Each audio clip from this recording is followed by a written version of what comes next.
G'day guys, just a quick update on our Gen4Eva program. I've been receiving some inquiries recently about how things are progressing, and I can assure you they are progressing. Right now we have castings about to hit the machine shop, so all the moulds have been made. I'll show some pictures of those in a minute. But yeah, so we've got a small batch of around about 20 or 30 castings being made. Along with all these other components you see in the screen here. So we're getting the cylinders made, pushrod tubes made, a special rocker pin with remote oiler in it. I'll talk about that in a minute. Valve springs we're getting made, valves made. We're even getting these mechanical rocker arms made. The reason I'm getting these made is I've been wanting to get these done for a while. And the reason is because we'll be able to use these on all of our legacy engines, LCH, Gen4Eva, on all of our projects.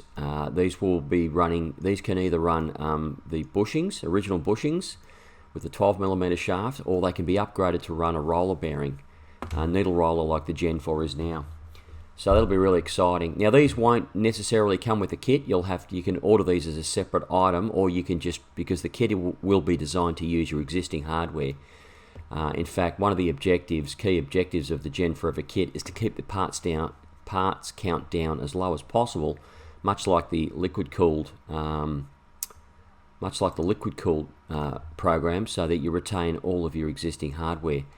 So if you want to upgrade to new rocker arms with these adjusters, you can, but predominantly you wouldn't need to. Even the rocker pins and things like that, a lot of that stuff you can be retained. However, we will be stocking these special rocker arms, and they'll all be mechanically adjusted. We won't be stocking any of the hydraulic or rocker arms, because the beauty of these is you can use these on any engine, including the hydraulic. In fact, one of the reasons why I'm making a mechanical rocker with a mechanical adjuster or manual adjusters is so that you can use these rockers on hydraulic engines, and rather than having to trim push rods, which occasionally we have to do, you'll just be able to adjust them out and still use hydraulic lifters. That's something we've been doing in the past. The problem is it's hard to get these rocker arms now from Jabiru, so we're making them ourselves. And as you can see, they'll be running a needle roller, and we'll do two needle roller sizes, one to suit the 12mm shaft, which is the original legacy shaft, and a different size needle roller to run the more current 10mm shaft. So we'll be able to go either way. Also, we'll be stocking double valve springs, our own, getting them made, and also inlet and exhaust valves here as well. We're getting those made. They'll be optional, so a lot of people want to put new valves in liquid cooled heads, and also they'll be wanting to do the same here as well, and we'll be able to provide that option. But the basic kit will come much like the LCH, where you'll be just getting the cylinder assembly, or in the case of the LCH it was just the head. But here at the base level you'll get the entire assembly, which will be the cooling jacket, or basically the head, the cylinder, and the cooling jacket as an assembly. The other things that would be mandatory would be the port clamp, the spigots for the exhaust and inlets, and the pushrod tubes, and the rocker cover. The rest of it would be optional. Of course, you'll get your O-rings and your gaskets as well, and all the required fasteners. You'll also be getting the 3 bolts, the nuts, and things like that. I'll go through the kit in more detail, but basically the optional extras will be you could put new valves in it, and if you want, you can upgrade to these latest roller rockers. But it's all looking really good. I'll now come away. So this is the design. Nothing's really changed. The only thing I've adjusted recently is I've lowered this rocker pin down around about 4mm, so that it retains the legacy geometry. So you'll be able to retain your original push rods. So whatever push rods you've got on your legacy engine, whether it be a Gen 1, 2 or 3, we expect you'll be able to retain those. So let's now come away from this screen, and I'll show you what we're up to in the machine shop. Alright, on the screen right now, I've got some pictures of the patterns that were used to make the cooling jacket. and also the cylinder head. But right now on the screen here you can see the cooling jacket. Very intricate castings are being made to use a very fine resin sand. It's the same process that was used on the current Jabiru Gen 4. So nothing's really different there. This is just our own version. My design is slightly different, but it's almost identical. So this is one of the sections the 4 segments that make up the actual cooling jacket, which would be the cylinder. And you can see here in this picture here, I've got these are the ports. So these will form core boxes that will be used to make the ports for the inlet and the exhaust. These notches you can see here, this is the same design as what was used on the current Gen 4, and that's to clear the machining of the rocker box so it doesn't break through. It gets very thin there where the valve spring pocket is, and so the idea of that is to allow a little bit more meat so that we can machine the rocker box without breaking through to the ports. That's all looking good. And so here we go, we're getting a bit closer now. See what I've got on the screen here is a pattern. This is the pattern that makes the cylinder head, or the rear half of the cylinder head. Clearly you can see that. This is a metal created, machined, or EDM'd into solid metal. There's another pattern for the cooling jacket. Again for the cooling jacket. The cylinder head combustion chamber. Here are some of the first sand molds we took off those patterns. Now these are a resin sand, and they look quite good. Although we're still, we've made some adjustments since then to try and get the quality or the finish as high as possible, and they're looking quite good. So these were some of our earlier pulls, but subsequently we've refined the molds and patterns. And things are starting to work really well now, so we're getting very close. Here you can see those sand molds are assembled with a core in the middle, which is the cylinder. That's where that metal liner here, or that metal slug there, that forms the core, which would be extracted, and that's when we will machine the bore to take our cylinder liner. So there's some pictures of the molds and patterns used to make the castings. Alright, so on the screen now is the pretty much the entire assembly, not exploded but completely assembled. You can see how it all looks. We've even got our 12-point nuts, by the way, we're getting them made as well.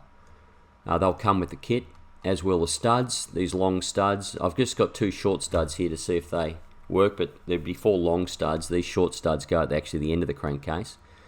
But this is exactly the same as the Gen 4 setup, only with a steel liner here. Now this liner will get machined for the piston skirt after assembly. So if I hide this part here, that's pretty much what you've got, the cylinder liner and the cylinder head assembled prior to being inserted into the cooling jacket. So we'll have no troubles with alignment or shut. So yes, you can see there, and you've got your nuts in here as well.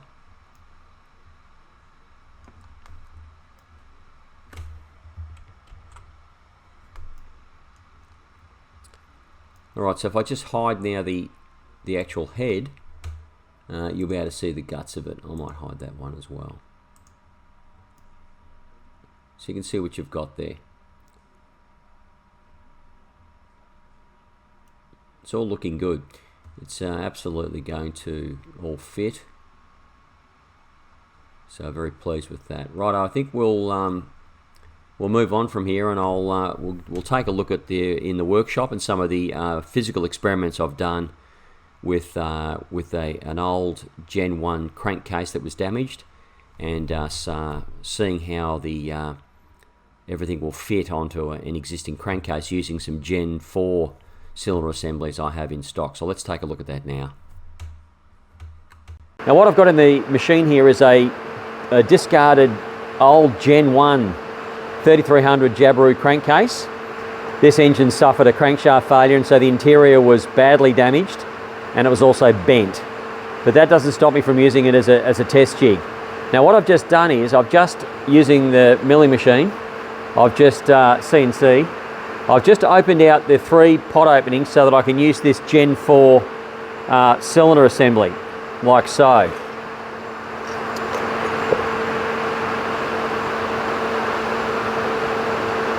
Right, so the idea is I'm now going to mount those Gen 4 cylinders to this crankcase. I'm also then going to put the sump on the crankcase, and then I'm going to do some measurements, because my Gen4Eva program, which won't require the crankcases to be machined, does emulate the same distances.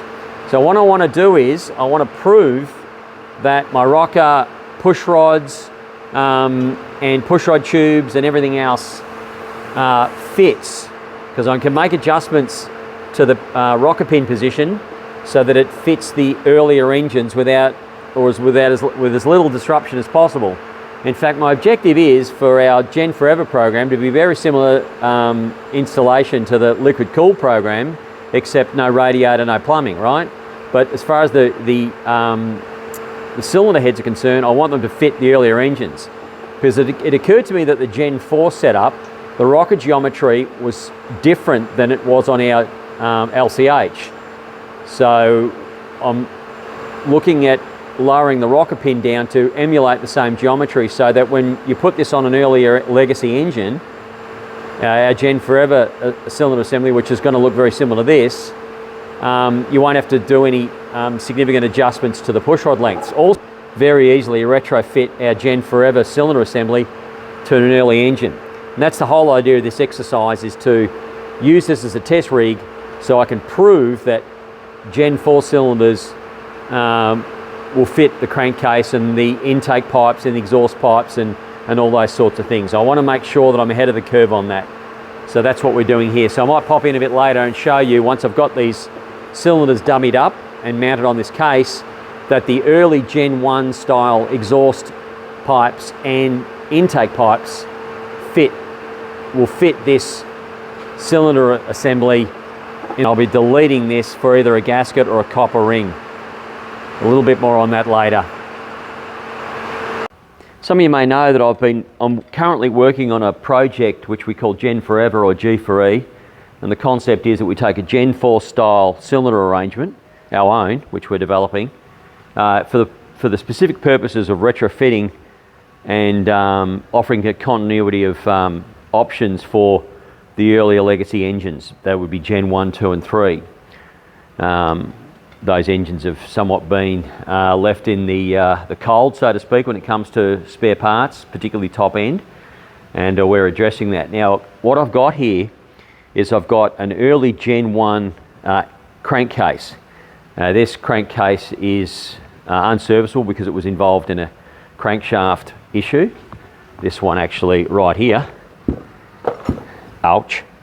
So it was damaged, significantly damaged inside, so it can't be used again. So what I decided to do was use it for verifying my setup here, my proposed setup. And it's looking good.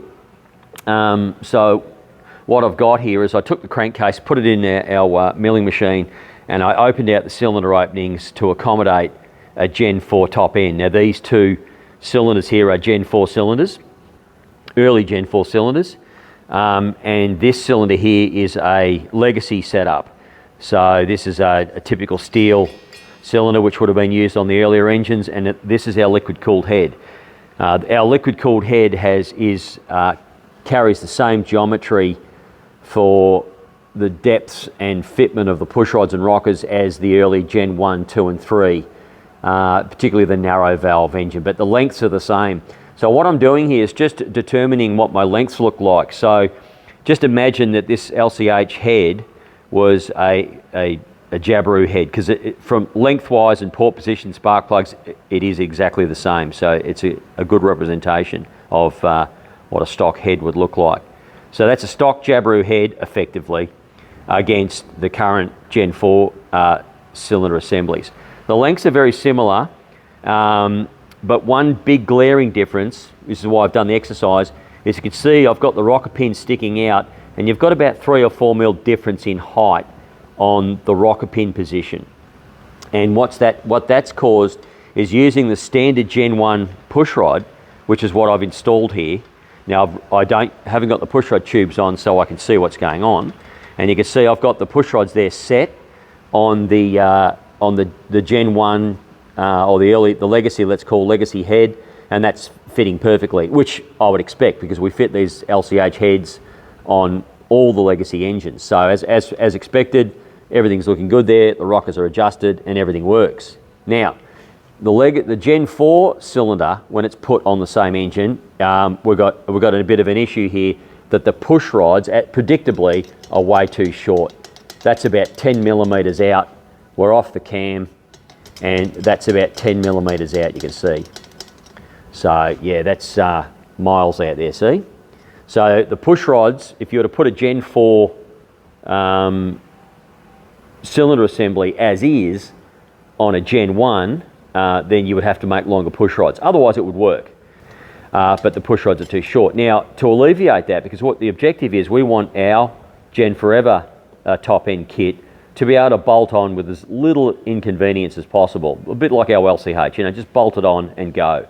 So what I've done is, on my design of the Gen 4 setup, is I've lowered the pin to put it into the same position as the LCH and the legacy head.